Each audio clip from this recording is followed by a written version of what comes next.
जय हिंद दोस्तों। अब तक हम लोगों ने देखा कि जीएटी का जो साइंस वाला बैकग्राउंड था और जो इंग्लिश वाला था वो कवर कर लिया था।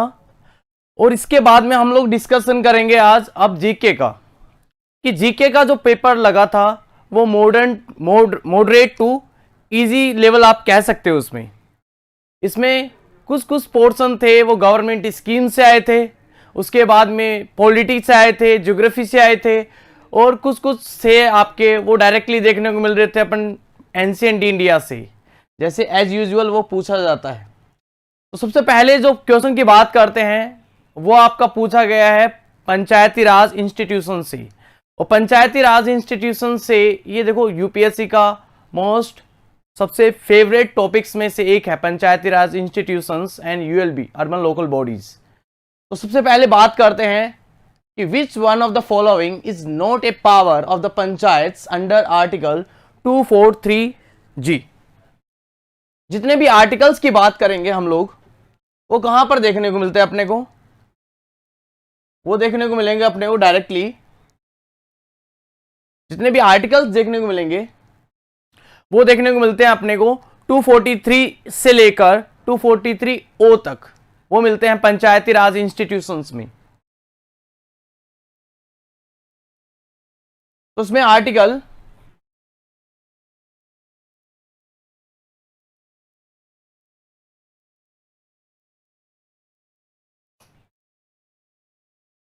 243O से लेकर 243 से लेकर 240O तक अपने को डायरेक्टली कहां तक देखने मिलते हैं, 243 से लेकर 243O तक अपने को देखने को मिलते हैं पंचायती राज इंस्टीट्यूशन से।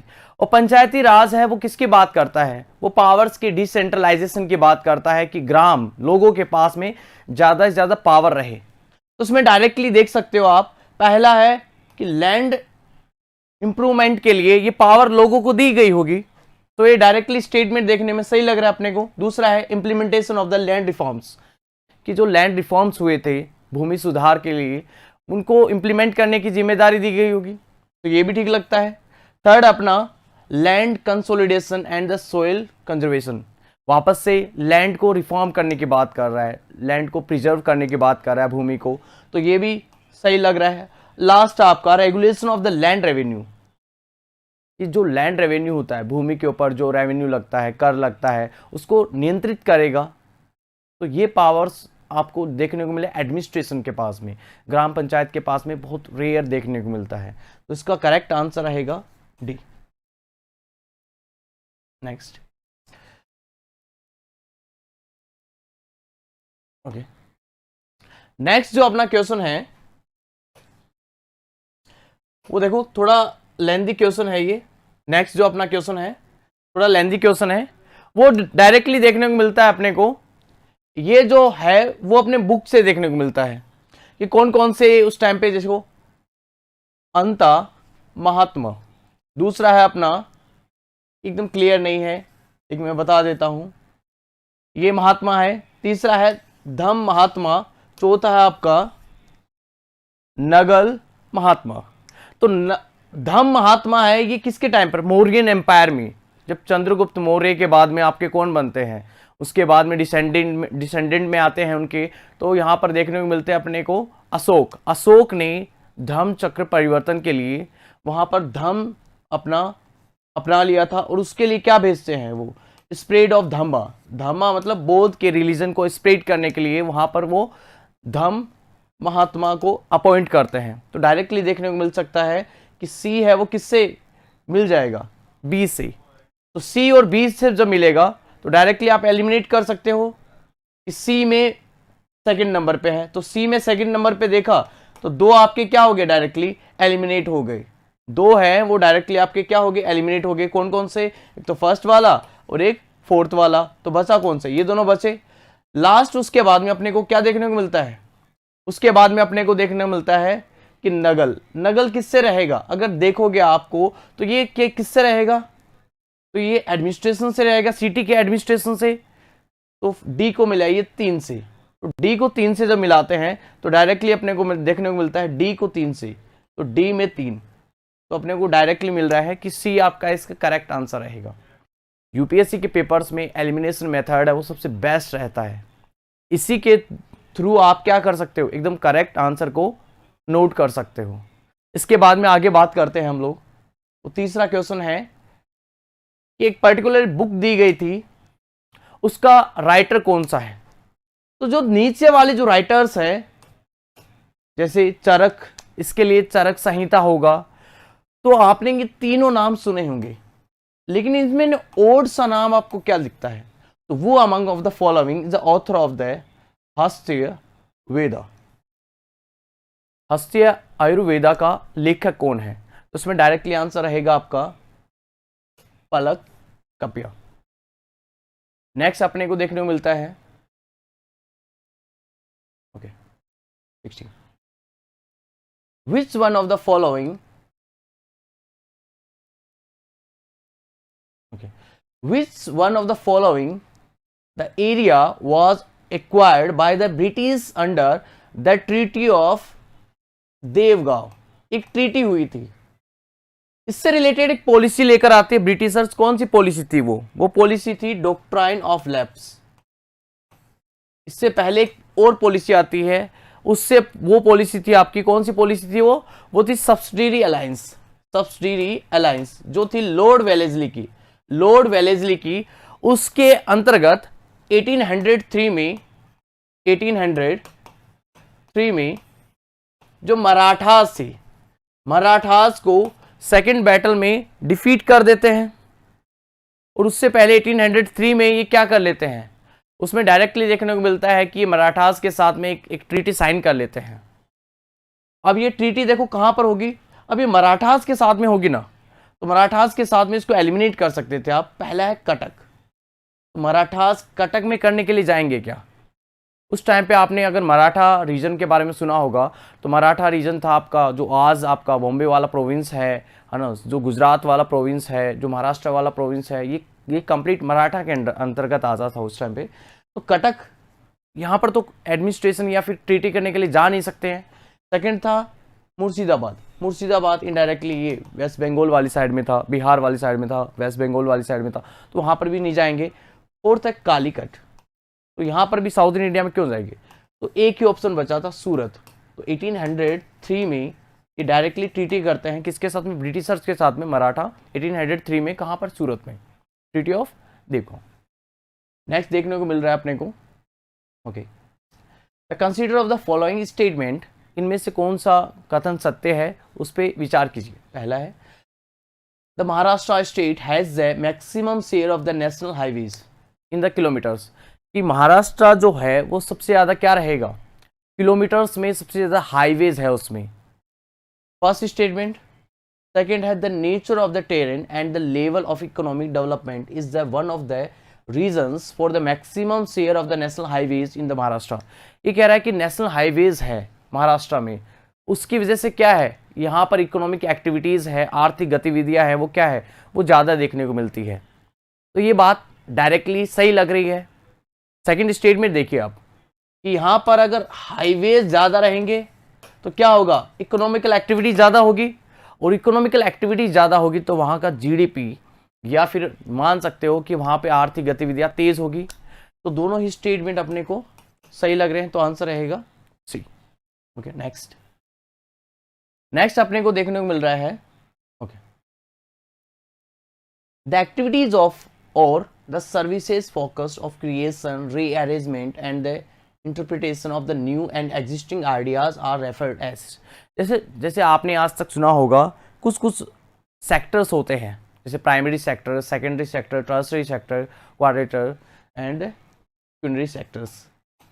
तो हर सेक्टर में अपने को क्या देखने में मिलता है, प्राइमरी सेक्टर होता है। प्राइमरी सेक्टर ओनली बेस्ट होता है ऐसी चीज़ें जो नेचर से प्राप्त होती है, जैसे एग्रीकल्चर या फिर एग्रीकल्चर से रिलेटेड कोई चीज़ हो गया। सेकंड है आपका मैन्युफैक्चरिंग सेक्टर, इसको सेकेंडरी सेक्टर कहते हैं। थर्ड अपना सेक्टर है वो सर्विस सेक्टर से रिलेटेड है। फोर्थ सेक्टर है वो उसी की क्रिएशन से रिलेटेड है। फिफ्थ सेक्टर जो आपका डायरेक्टली आपका मतलब उससे रिलेटेड हो सकता है, जो आपका हो गया फॉर एग्जांपल एआई से रिलेटेड, आर्टिफिशियल इंटेलिजेंस हो गया, न्यू आइडियाज़ की बात करता है उसमें। तो ये सब रिलेटेड है आपका क्यूनरी एक्टिविटीज से, तो आंसर रहेगा इसका बी। नेक्स्ट है आपका, consider of the following statements about उड़ान स्कीम है ये, उड़े देश का हर नागरिक। मैंने पहले भी बताया था आपको कि गवर्नमेंट की अगर स्कीम्स रहेगी तो उसमें फोकस किस पे रहेगा कि गवर्नमेंट की स्कीम्स है, पहला उसका जो उद्देश्य होगा, एम होगा, वो एक ना रहकर बहुत अलग अलग रहेंगे। कि जैसे मान लीजिए उसका अगर कोई ये बात करता है कि हंगर स्ट्राइक मिटाने की बात करता है, हंगर की बात करता है, एम्प्लॉयमेंट देने की बात करता है, इकोनॉमिकल एक्टिविटीज़ बढ़ाने की बात करता है, तो गवर्नमेंट की हमेशा स्कीम्स के क्या रहेंगे, अलग अलग उद्देश्य रहेंगे। तो फर्स्ट है उड़े देश का हर नागरिक, उड़ान स्कीम है ये। तो उड़ान डायरेक्टली लग रहा है कि किसको कनेक्टिविटी कर रही है, इंडिया में जो रीजनल कनेक्टिविटी है एयर के थ्रू, वो करने की बात कर रहा है। तो फर्स्ट स्टेटमेंट है it is an innovative schemes to develop the regional aviation market. सही कह रहा है कि जो क्षेत्रीय स्तर पे रहेगा वहाँ पर किसकी बात कर रहा है, ये जो रीजनल कनेक्टिविटी की बात कर रहा है। जैसे जयपुर से मान लीजिए इंडिया के अंदर ही कहीं पर जाना है तो वहाँ उसके लिए, तो फर्स्ट स्टेटमेंट ट्रू है। सेकंड है it creates the affordability yet economical valuable profitable flights and regional routes. ये है कि यहाँ पर जो पैसेंजर रहेंगे उनका डायरेक्टली क्या देखने को मिलेगा कि उनको सस्ते दरों में टिकट्स अवेलेबल हो जाए और उनकी जो फ्लाइट है, जो वहाँ पर जो ट्रेवल करेंगे उनकी क्या हो जाएगा, वो इकोनॉमिकली कम हो जाएगा। तो ये दोनों स्टेटमेंट क्या है, ट्रू है। तो दोनों ही स्टेटमेंट ट्रू है, तो आंसर क्या रहेगा इसका, सी। नेक्स्ट है अपना, ये डायरेक्टली देखो इंडियन ज्योग्राफी से क्वेश्चन आ गया है। मैंने कहा था कि रिवर सिस्टम से एक क्वेश्चन पक्का रहता है, एक या दो क्वेश्चंस। तो फर्स्ट क्वेश्चन अपना देख रहे हैं रिवर सिस्टम से। फर्स्ट है the Sharavati river creates the जोग फॉल। जोग फॉल अपने को कहाँ पर मिलता है, कर्नाटक में है ये, और ये फेमस फॉल है कौन सी रिवर पे है, तो सारावती पे। नेक्स्ट है the Brahmani river is the form of the influence the confluence of the Kosi and the Sankh river. Directly पता चलता है कि ब्राह्मणी रिवर है वो आपका ईस्टर्न इंडिया में फ्लो करता है। दूसरी बात कि यहाँ पर क्या देखने को मिलता है अपने को कि कोसी है, कोसी किसकी ट्रिब्यूटरी है, वो डायरेक्टली देखने को मिलती है। कोसी है वो किसकी ट्रिब्यूटरी है, वो गंगा की है, ठीक है, तो वो गंगा में जाकर मिलती है। सांक है, जिसे कोसी को क्या कहते हैं, सौरव बिहार भी कहते हैं, लेकिन सांक है वो किस में जाकर मिल जाते हैं, ब्राह्मणी में। तो स्टेटमेंट नंबर फर्स्ट तो ठीक था, लेकिन कोसी की वजह से स्टेट नंबर 2 है वो क्या है, गलत है। थर्ड अपने स्टेटमेंट देखते हैं द ताम्रपानी। ये देखो डायरेक्टली अपने को कहाँ से मिलता है, अपनी टेस्ट सीरीज में से देखने को मिलता है।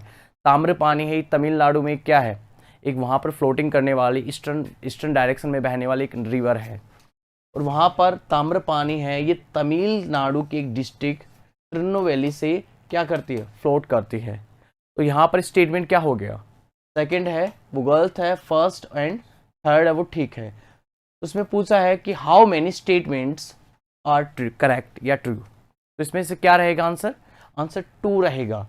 नंबर ऑफ स्टेटमेंट्स पूछा है कितने ट्रू है, तो नंबर रहेगा बी 2। नेक्स्ट, इसके बाद में बात करते हैं, देखो ये तो डायरेक्टली क्लास में अपने से क्या करवाया था, डिस्कशन करवाया था कि ऐसे गवर्नमेंट की स्कीम्स पहले भी पूछ चुका है वो। Which among of the following has the initiated the national wide flagship campaign the Puneet Sagar Abhiyan. ये पुनीत सागर अभियान था जो कोस्टल रीजन में सफाई से रिलेटेड था, और उसी से रिलेटेड है। ये किसने स्टार्ट किया था, तो डायरेक्टली एनसीसी ने स्टार्ट किया था। इसका आंसर है बी। नेक्स्ट, अब देखो आपका जो प्रीवियस ईयर के क्वेश्चंस थे, मैंने कहा था कि यूपीएससी के क्वेश्चंस वहां से पूछे जाते हैं जिस इवेंट्स को हुए 100 साल, 50 साल, 5 साल, 10 साल, 200 साल ये हो जाते हैं। अब 1972 में एक मीटिंग होती है, यूनाइटेड नेशन इन्वायरमेंट प्रोग्राम के नाम से स्टार्ट होता है, कहाँ पर, स्टॉकहोम में। अब उसको इवेंट को लगभग 50 साल हुए थे आपके 2022 में। तो इस बार 50 साल हुए थे, तो मैंने कहा था कि ये क्वेश्चन इस बार देखने को मिलेगा अपने को। United nation world wide environment day कहाँ पर सेलिब्रेट किया गया था? तो स्वीडन के आपके स्टॉकहोम से। तो आंसर रहेगा B. Next,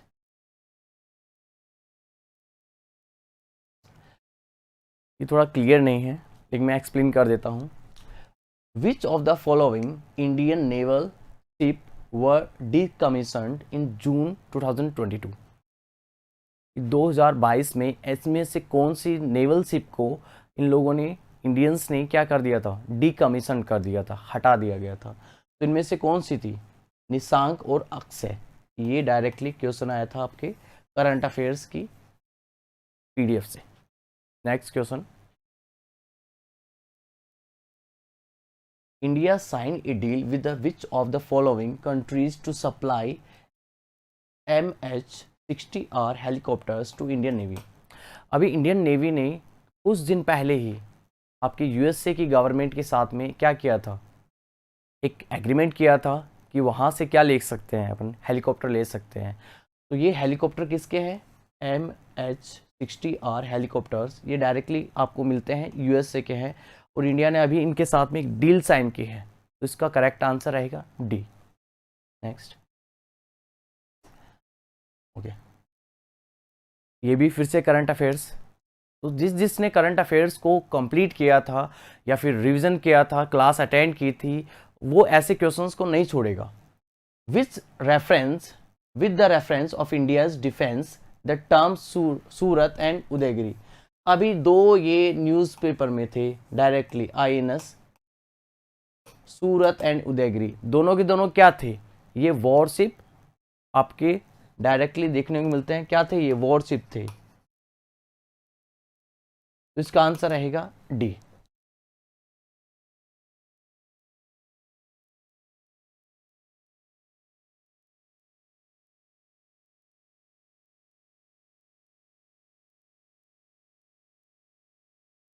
Who among of the following is the foundation?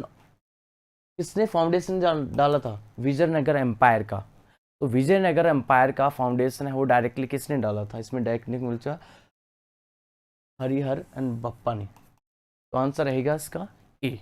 ये आपको मिडिवल इंडिया में 300 के बाद में, 1300 के बाद में देखने को मिलता है। 1300 के बाद में आपको डायरेक्टली देखने को मिलता है ये।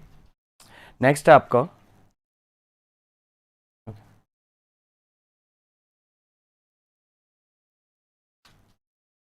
इसमें थोड़ा क्लियर नहीं है तो मैं पेपर लेकर बता देता हूँ। द बुक कलीला व दिमना, ये अरेबिक ट्रांसलेशन किया गया था। तो ये किसने किया था? तो डायरेक्टली अपने को देखने को मिलता है ये वाली जो बुक है, ये हितोपदेश से डायरेक्टली देखने को मिलता है। नेक्स्ट है अपना एक भूदान मूवमेंट चलता है आफ्टर इंडिपेंडेंस, ठीक है, जिसमें भूमि सुधार की बात करते हैं। तो भूदान जो मूवमेंट था वो अपना चलाया था किसने? विनोबा भावे ने। तो इसका आंसर रहेगा बी। नेक्स्ट है अपना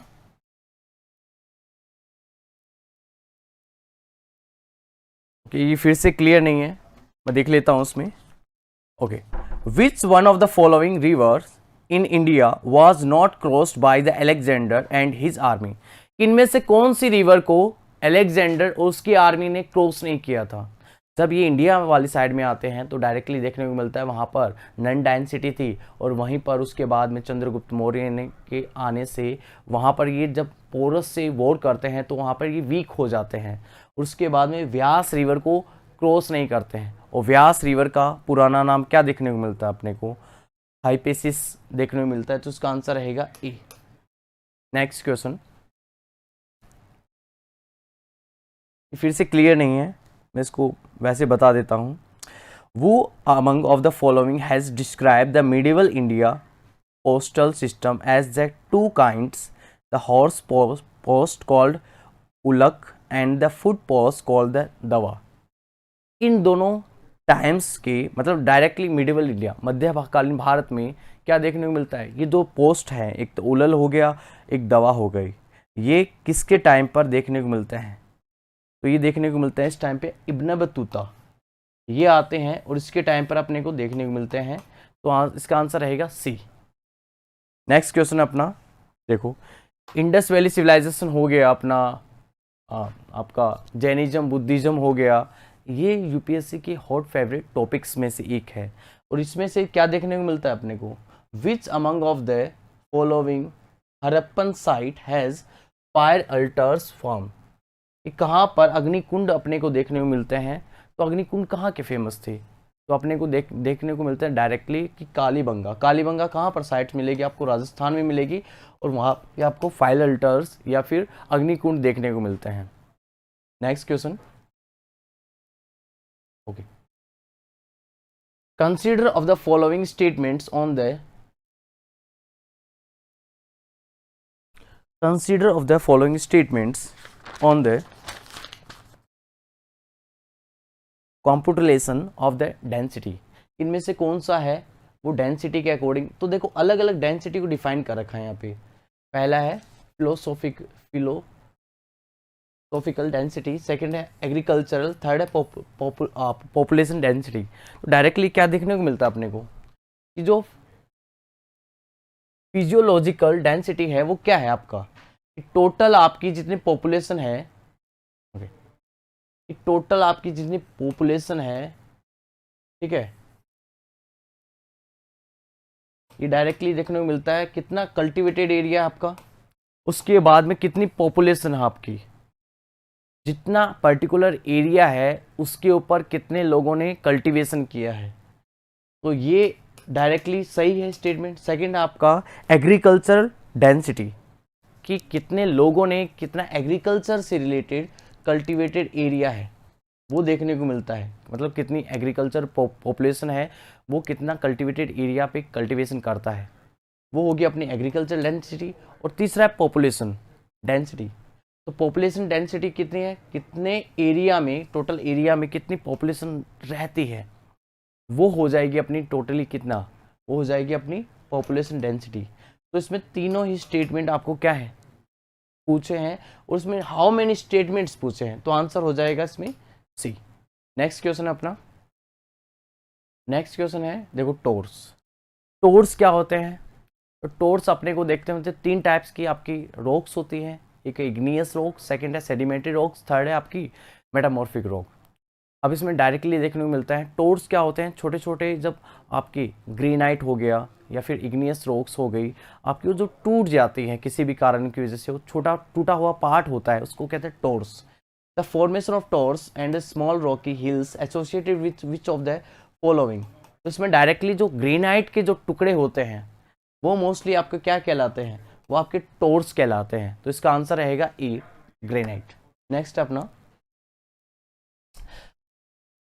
पिछली बार क्वेश्चन आया था साइक्लोन से, इस बार साइक्लोन आया, आपका क्वेश्चन आया एंटी साइक्लोन से। अब देखो साइक्लोन, साइक्लोन है इसके सेंटर में क्या होता है, साइक्लोन के सेंटर में हमेशा होता है आपका लो प्रेशर, और एंटी साइक्लोन के हमेशा सेंटर में क्या रहता है, यहाँ पर मिलेगा आपको हाई प्रेशर, और हाई प्रेशर देखने को मिलेगा आपको यहाँ पर। तो सेंटर में हाई प्रेशर है तो डायरेक्टली अपने को क्या मिल गया, first anti cyclone are the high pressure system.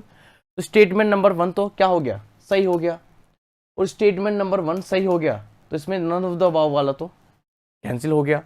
Second है air is the centre of the system must be subsidy, कि यहाँ पर आपको पहले कुछ मैं एक्सप्लेन करना चाहता हूँ कि जो आपका साइक्लोन होता है एंटी साइक्लोन, वो क्या होता है, वो इसके अंदर हाई प्रेशर होता है सेंटर में, और यहाँ पर जो आपकी हवा है वो पूरी मिलकर ऊपर की तरफ उठती है। तो डायरेक्टली अपने को क्या मिलता है कि सेकंड स्टेटमेंट भी क्या है, सही है। और थर्ड में क्या है, यहाँ पर एयर्स का क्या होता है, डाइवर्जन ना होकर कन्वर्जन होता है।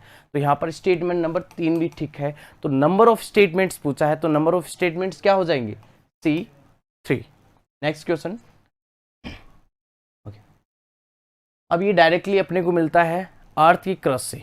अर्थ की क्रस्ट है वो क्या है, ऊपर का जो क्रस्ट है वो ब्रिटल पार्ट है, सबसे सॉलिड पार्ट है, इसको लिथोस्फीयर भी कहते हैं। जो आपकी क्रस्ट, आपका क्रस्ट और अपर मेंटल में देखने को मिलता है, तो वो क्या है, ब्रिटल पार्ट है। तो स्टेटमेंट नंबर फर्स्ट तो क्या हो गया, ठीक हो गया। नेक्स्ट देखते हैं इसकी जो थिकनेस है। अभी देखो यूपीएससी ने फिर से डाटा दिया है। देखो अब मैंने पहले बताया था आपको कि अगर इसका ठीक से डायग्राम देखोगे तो कुछ ऐसा दिखाई देता है।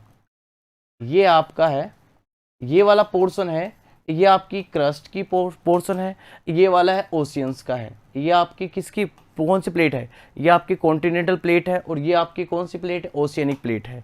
ओशियनिक प्लेट्स की जो थिकनेस होती है वो क्या मिलती है अपने को, कम देखने को मिलती है as compare to continental plate. तो कॉन्टिनेंटल प्लेट में समझ, अब स्टेटमेंट आप थोड़ा पढ़ोगे ना तो ही समझ में आ जाएगा। The mean thickness of the oceanic plate is the 15 kilometre.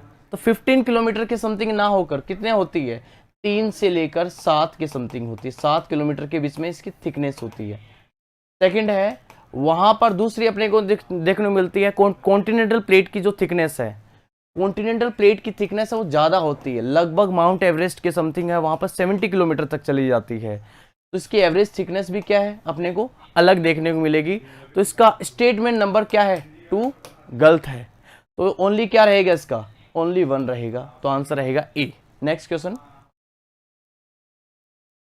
अब ये देखो क्वेश्चन, ये प्रीवियस ईयर में भी आया था और इस बार वापस से यूपीएससी ने रिपीट कर दिया है क्वेश्चन। इसमें क्या देखने को मिलता है, पिछली बार पूछा था कितने स्टेट्स और यूनियन टेरिटरी देखने को मिलते हैं अपने को। इस बार 2020 में इन्होंने क्या किया था, Diu and Daman and Dadar and Nagar Haveli को एक कर दिया, और टोटल यूनियन टेरिटरी कितनी हो गई थी, वो अपनी 8 हो गई थी 9 की जगह पे। तो इसका आंसर क्या रहेगा, directly Dadar and Nagar Haveli and Diu and दमन को एक कर दिया गया। तो आंसर रहेगा डी। Next question.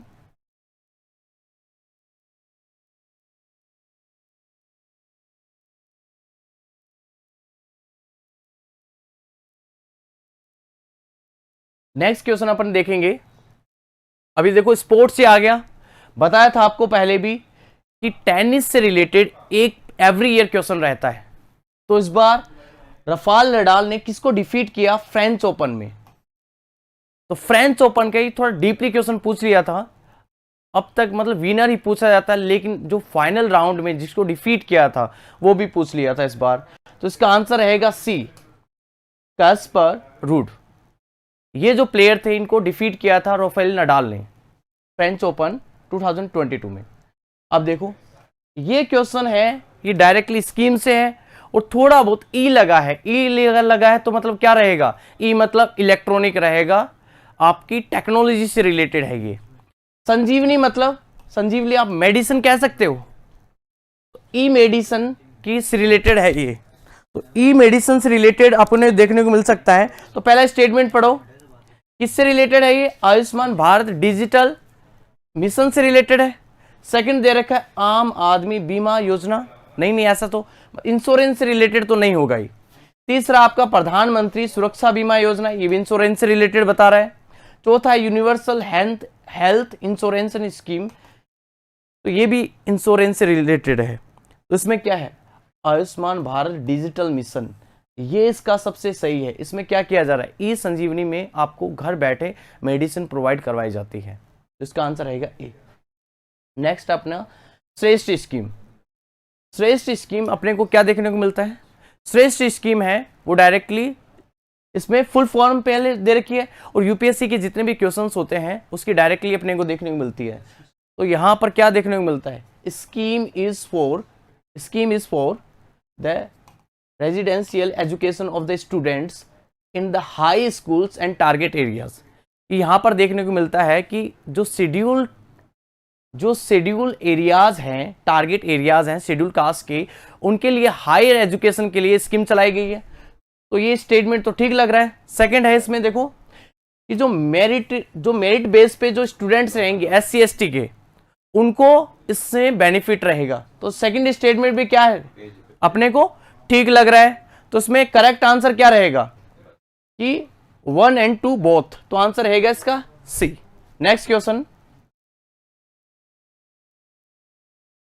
अब देखो ये थोड़े दिन पहले सुप्रीम कोर्ट का एक जजमेंट आया था, उसने इकोनॉमिकल सेंसिटिव जोन का एरिया है वो बढ़ाने की बात की गई थी, और इन्होंने कहा था कि डायरेक्टली क्या देखने को मिलेगा अपने को कि ये जो एरिया है ये कम से कम जो नेशनल पार्क हो गए, टाइगर रिजर्व्स हो गए, इनके कम से कम 1 किलोमीटर का एरिया है वो क्या होना चाहिए आपको, बाउंड्री में कंसीडर किया जाएगा। तो इसका आंसर क्या रहेगा?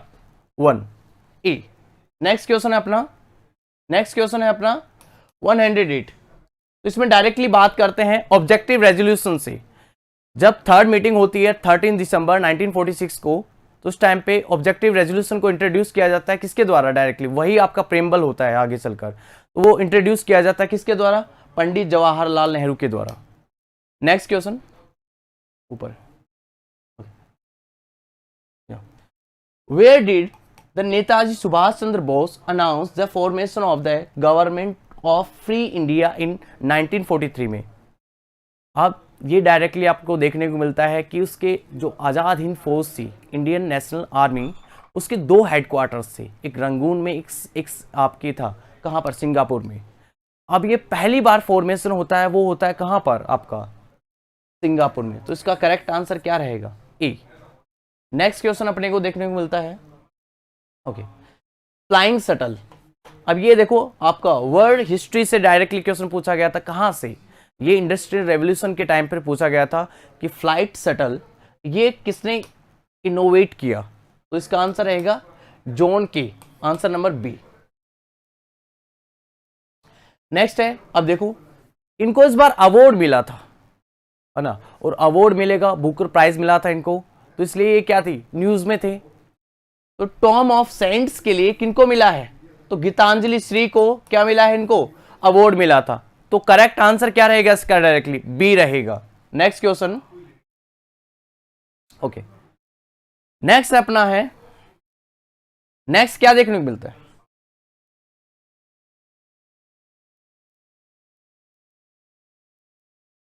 नेक्स्ट अपने को देखने को मिलता है, देखो अभी 4 इवेंट्स दे रखे हैं, मैंने कहा था आपको 4 इवेंट्स दे रखे हैं और डायरेक्टली इसको सीक्वेंसिंग करना है अपने को। अब जैसे पहली बार peasant movement in Kheda, Kheda में कब होता है? तो 1918 में होता है। और ये गांधी जी का क्या था? खेड़ा था, वो क्या था? नॉन कोऑपरेशन मूवमेंट था इंडिया में फर्स्ट। उसके बाद में बरदोली, ये भी गुजरात में, यहीं से फेमस होते हैं आपके सरदार वल्लभ भाई पटेल, ये होता है 1928 में। इसके बाद में क्या होता है? यहां पर सिविल डिसोबेडिएंट मूवमेंट का फेज 1 स्टार्ट कर देते हैं, उसी का पार्ट था आपका दांडी मार्च। उसी के बाद में यहाँ पर एक फर्स्ट कॉन्फ्रेंस होती है, फर्स्ट राउंड टेबल कॉन्फ्रेंस, उसी के बाद में उसमें पार्टिसिपेट नहीं करते इंडियन नेशनल कांग्रेस। उसके बाद में यहाँ पर इंडिया में गांधी जी और इरविन के बीच में पैक्ट होता है 1931 में, और उसी के बाद में सेकंड राउंड टेबल में क्या होते हैं? इसमें ये सम्मिलित होते हैं। कब? सेकंड राउंड टेबल होती है इसके बाद में, गांधी इरविन पैक्ट के बाद में। तो इसका सीक्वेंस क्या रहेगा? 4, 3, फिर फर्स्ट और 2। तो करेक्ट आंसर क्या रहेगा इसका? बी। नेक्स्ट अपने देखने को मिलता है ओके,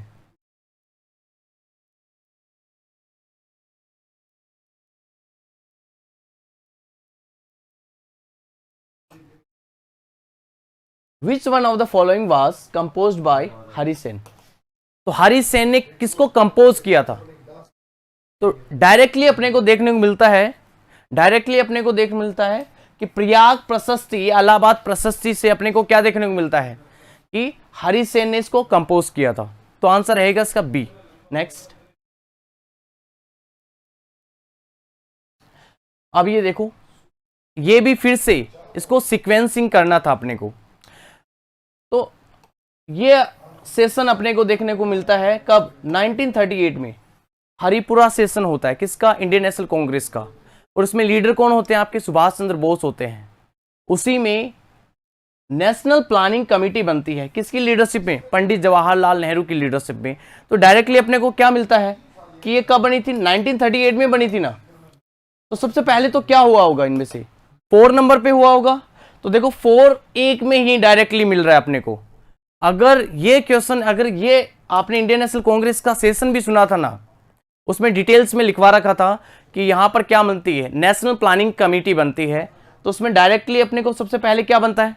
जैसे आपके नेशनल आपके ये बनते हैं, प्लानिंग कमीशन बनते हैं, ये आफ्टर इंडिपेंडेंस बनते हैं आपके, उस टाइम पर बनते हैं। तो ये आप एलिमिनेट कर सकते थे, और डायरेक्टली आंसर क्या रहेगा इसका? 4, 1, 2, 3। तो आंसर रहेगा इसका सी। नेक्स्ट क्वेश्चन ओके, ये पूछ रहा है कि Which one of the following battle could be seen is the lying the formal foundation of the British Raj in India? कि अलग अलग बैटल्स होती है, जैसे अलग अलग इंपॉर्टेंट बैटल्स थी। सबसे पहले कॉन्कर करते हैं आपके बंगाल वाले रीजन को, क्योंकि उस टाइम पर बंगाल में लगभग एशिया का 60% था ट्रेड था, वही बंगाल वाले रीजन से कर रहे थे और स्ट्रेटेजिक लोकेशन थी। तो सबसे पहली बैटल होती है जो बंगाल को कैप्चर करते हैं, वो थी battle of Plassey. Battle of Plassey होती है आपकी 1857 में, और इसमें डिफीट करके इनडायरेक्टली यहां से ही आपका क्या स्टार्ट हो जाता है, ब्रिटिश राज का इस वाले रीजन में आपका धीरे धीरे कंसोलिडेशन स्टार्ट हो जाता है। तो आंसर इसका रहेगा, करेक्ट आंसर है battle of Plassey B. Next question, which of the following statement about the unionist party? Unionist party से रिलेटेड कौन सा स्टेटमेंट है? अब देखो, ये जो पार्टी थी ना, ये पंजाब के लैंडलॉर्ड्स या जमींदारों के द्वारा उनके हितों के लिए बनाई गई थी। तो स्टेटमेंट नंबर 1 ठीक लग रहा है। सेकंड है, अब देखो स्टेटमेंट नंबर 1 लग रहा है ठीक है, तो ये नाइदर वाला भी कैंसिल आउट हो गया और एक 2 वाला भी। अब बचे कौन से, ए या सी? अब दूसरी बात करते हैं, it was oppose to idea of the partition of the India as a India and Pakistan. ये डायरेक्टली अपोज करते हैं कि इंडिया और पाकिस्तान के पार्टीशन के आइडियाज को, और ये यूनिटी की बात करते थे उस टाइम पे। तो ये डायरेक्टली अपने को क्या मिलता है कि स्टेट नंबर 2 भी ठीक लग रहा है, तो इसका करेक्ट आंसर रहेगा C. Next question,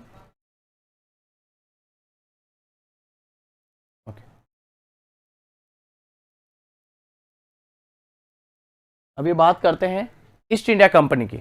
east India company पहली बार कब बनती है? 31 दिसंबर और 1600 को बनती है। अब धीरे धीरे करके ये इंडिया में क्या स्टार्ट कर देते हैं, इंडिया में अपनी फैक्ट्रीज स्थापित करने स्टार्ट कर देते हैं। सबसे पहले ये कहाँ पर लेकर आते हैं, तो ये सूरत में लेकर आते हैं, और फिर साउदर्न इंडिया में जाते हैं, तो कहाँ पर, मद्रास वाली साइड में। तो इसका करेक्ट आंसर क्या रहेगा, 1639 में कहाँ पर फैक्ट्री स्थापित करते हैं, स्टेब्लिश करते हैं, तो इसका आंसर रहेगा मद्रास में। Next question, which of the following statement is correct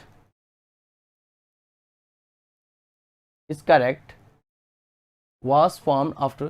तो पहला है कि डच कंपनी है वो किसके बाद में बनती है, ईस्ट इंडिया कंपनी के बाद में बनती है। तो डच कंपनी है वो बनती है 1664 में, ईस्ट इंडिया कंपनी बनती है 1600 में। तो डायरेक्टली ये स्टेटमेंट क्या है, ठीक है। सेकंड है, Vasco da Gama reached Calicut in 1498। 1498 में ये कहाँ पर पहुँचता है, पहले यहाँ से चलता है ये और केप ऑफ गुड होप पर पहुँचता है, वहाँ से गुजराती ट्रेडर के साथ में कहाँ पर पहुँचता है, कालीकट पे पहुँचता है। तो इंडिया में कब पहुँचता है कालीकट में, 1498 में पहुँचता है। तो इसमें दोनों स्टेटमेंट ट्रू है, इसलिए क्या रहेगा आंसर, इसका रहेगा C. Next question,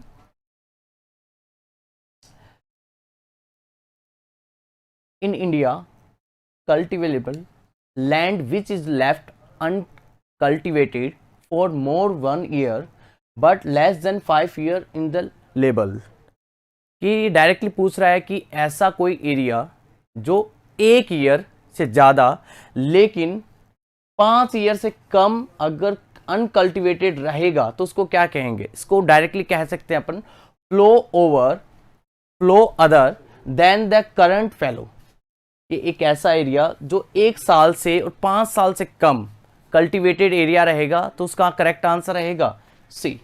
next question,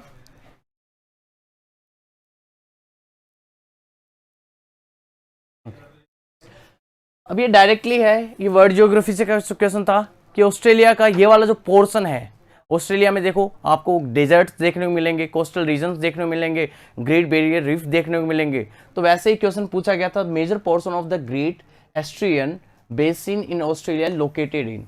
तो डायरेक्टली कहाँ पर वाली साइड में मिलता है आपको, तो एक क्वीनलैंड वाले एरिया में देखने को मिलता है। क्वीनलैंड वाला एरिया है वो इसी एरिया में लोकेटेड है, तो इसका आंसर क्या रहेगा, C. Next question,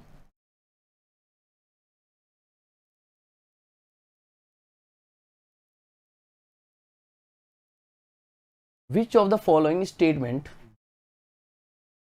and is and are correct?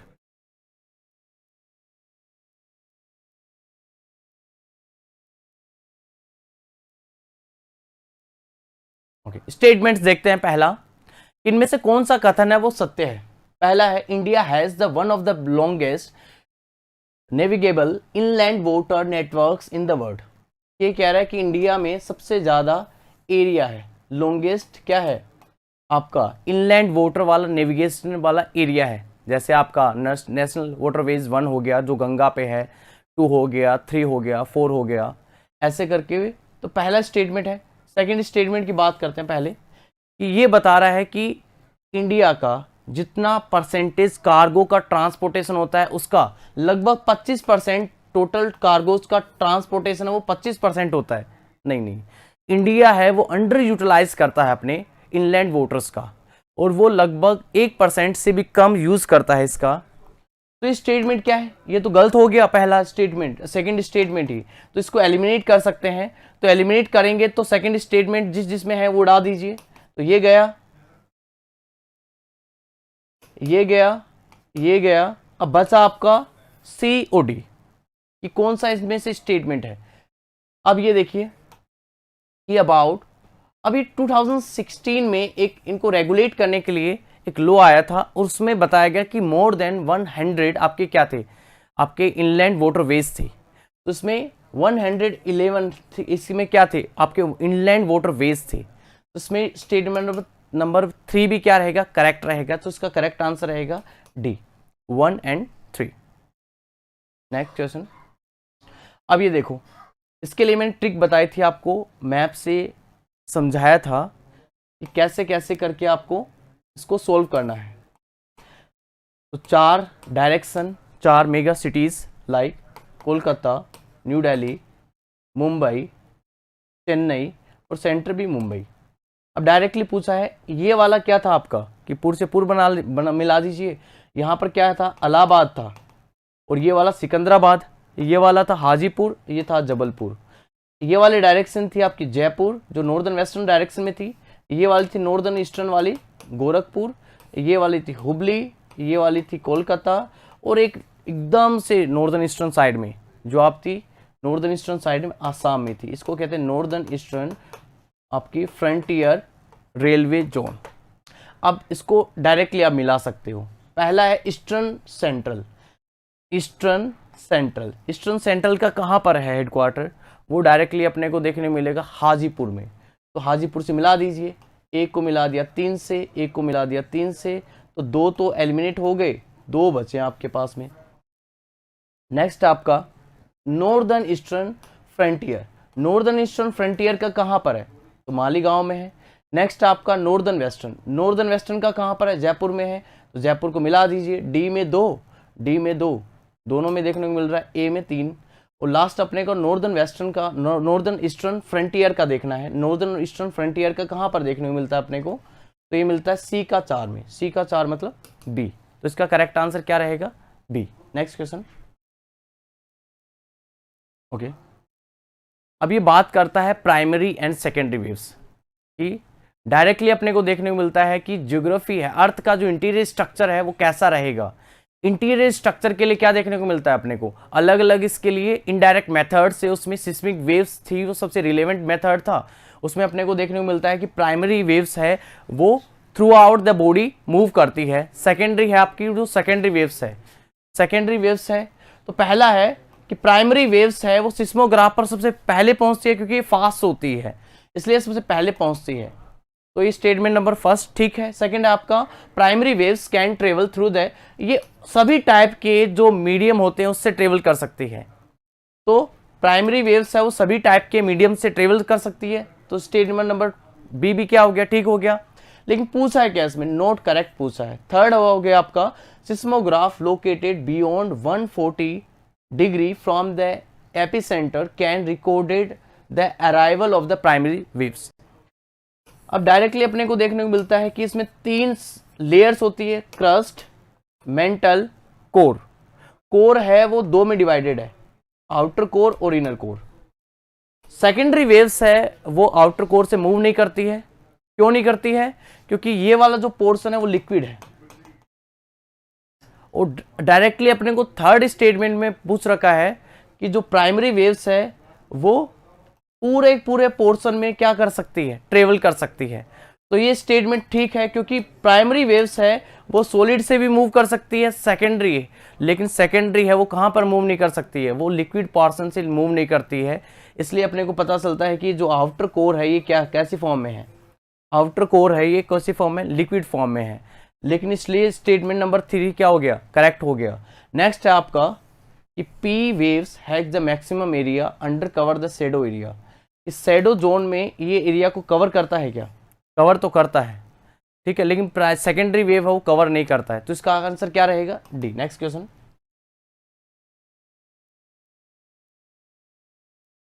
Okay, which one of the following statement, which one of the following statement, which one of the following statement. अब ये देखो डेंसिटी की वजह से अलग अलग क्या होती है, डेंसिटी की वजह से अलग अलग इसमें आपकी लेयर्स बन जाती है। जैसे ये ऊपर वाली क्रस्ट हो गई, बीच वाली मेंटल हो गई, ये कोर है। अब ये अलग अलग में डिवाइड हो जाती है। तो ये वाली थी आउटर, ये वाली इनर, ये वाली आउटर, ये वाली इनर, ये वाली आउटर और ये वाली इनर। पहला है ये वाली है, ये किसको किससे अलग करती है, ये आउटर को इनर से अलग करती है, आउटर क्रस्ट को इनर क्रस्ट से। ये थी मोहोरोविक, ये आपकी कॉनकर्ड थी, कॉनकर्ड। सेकंड थी मोहोरोविक, थर्ड थी रेपटी, फोर्थ थी आपकी गुटनबर्ग और फिफ्थ थी लेहवान। तो इसमें डायरेक्टली पूछा है कि कौन से को कौन सा अलग करता है, क्रस्ट को मेंटल से अलग करता है। तो ये कौन सा है, तो डायरेक्टली अपने को मिलता है कि कौन सा है ये मोहोरोविक है। बी वाला इसका करेक्ट आंसर रहेगा। Next question, okay, the prime meridian does not pass through the which of the following African countries. Directly अपने को देखने को मिलता है, देखो जो आपकी जीएमटी थी वो अलग अलग, वो अर्थ को दो हिस्सों में डिवाइड करती है। एक है आपका ईस्टर्न हेमिस्फीयर, सेकंड था वेस्टर्न हेमिस्फीयर। अब ये क्या करता है, ये अलग अलग कंट्रीज से पास करता है। आपका जो लॉन्गिट्यूड है वो अर्थ को अलग अलग डिवीजन में डिवाइड करता है, वो इंपॉर्टेंट है टाइम जोन्स में, और लैटिट्यूड डिवाइड करता है आपको हीट जोन्स में। तो उसमें क्या देखने को मिलता है, डायरेक्टली पूछा है कि जीएमटी प्राइम मेरिडियन कहाँ से पास नहीं करती है। तो ये कुछ कुछ अफ्रीकन कंट्रीज से भी पास करती है, और ग्रीनविच सिटी से पास करती है, लंदन के पास से। और कौन कौन सी कंट्रीज से पास करती है, तो अल्जीरिया से करती है, माली से करती है, घाना से करती है ना, आपकी इसके बाद में आपकी बुर्किना फासो से करती है। तो अलग अलग कंट्रीज से करती है, लेकिन एक कंट्री से नहीं करती है, मोरक्को से। मोरक्को है वो थोड़ा साइड में रहता है, वेस्टर्न हेमिस्फीयर में पड़ जाता है। तो इसका करेक्ट आंसर रहेगा 135 में ए। नेक्स्ट क्वेश्चन, अब देखो, the piecing together the puzzle of the geological times in created and analyse historical maps of the earth is known as. अब स्टार्टिंग से देखते हैं तो हिस्ट्री अपनी, तो वो अलग अलग लिथिक एज में डिवाइडेड थी। तो लिथिक एज थी, सबसे पहले जो एज था वो था पेलियोलिथिक एज। तो उसी से आप डिवाइड थोड़ा अंदाजा लगा सकते थे इसमें। तो इसका करेक्ट आंसर रहेगा सी, पेलियोलिथिक लोजी। ठीक है, नेक्स्ट क्वेश्चन, नहीं ये साइंस का है। नेक्स्ट क्वेश्चन, ओके, एक ये क्वेश्चन रह गया अपना 133 का। इसमें डायरेक्टली देखो, इसमें थोड़ा ये जो कॉन्सेप्ट है इसमें वो देखने को मिलता है अपने को, थोड़ा फिजिक्स का और साथ साथ ज्योग्राफी का। अब इसमें डायरेक्टली पूछा है कि आपकी ग्रेटेस्ट लीनियर वेलोसिटी कहाँ पर रहेगी, अर्थ अगर रोटेशन करेगा तो। इक्वेटर पे रहती मैक्सिमम और यहाँ पर रहती पोल्स पे रहती मिनिमम। अब आपको मैंने ये करवाया था कि कौन कौन सी कंट्रीज है वो इक्वेटर पे है, कौन कौन सी कंट्रीज है वो आपकी ट्रॉपिक ऑफ कैंसर पे है, और कौन कौन सी कंट्रीज है वो ट्रॉपिक ऑफ कैप्रिकॉर्न पे है। तो आप इसको इसी तरीके से सोल्व कर सकते थे। अब इसमें देखो, इक्वेटर के पास में सबसे पास में कौन सी कंट्री है, तो केनिया, युगांडा, ये यहाँ पर मिलती है। और बाकी की जो कंट्री है ना आपकी, जो रसिया हो गई, ये यहाँ पर मिलेगी आपको, स्पेन हो गया, ये थोड़ा ऊपर मिलेगा, स्टॉकहोम हो गया स्वीडन में। तो ये सब अफ्रीकन कंट्रीज है, आपकी यूरोपियन कंट्रीज है, साथ साथ में आपकी थोड़े एशियन कंट्रीज है। तो ये आपको कहाँ पर मिलेगी, आपको नॉर्दर्न हेमिस्फीयर में मिलेगा। लेकिन आपका कौन सा, युगांडा और कैंपला, ये दोनों है, ये इक्वेटर के इक्वेटोरियल कंट्री है। तो यहाँ पर आपको क्या मिलेंगे, ग्रेटेस्ट लीनियर वेलोसिटी ज़्यादा मिलेगी यहाँ पर। तो इसका करेक्ट आंसर रहेगा ए। ओके, इसी के साथ ये सेशन खत्म करते हैं।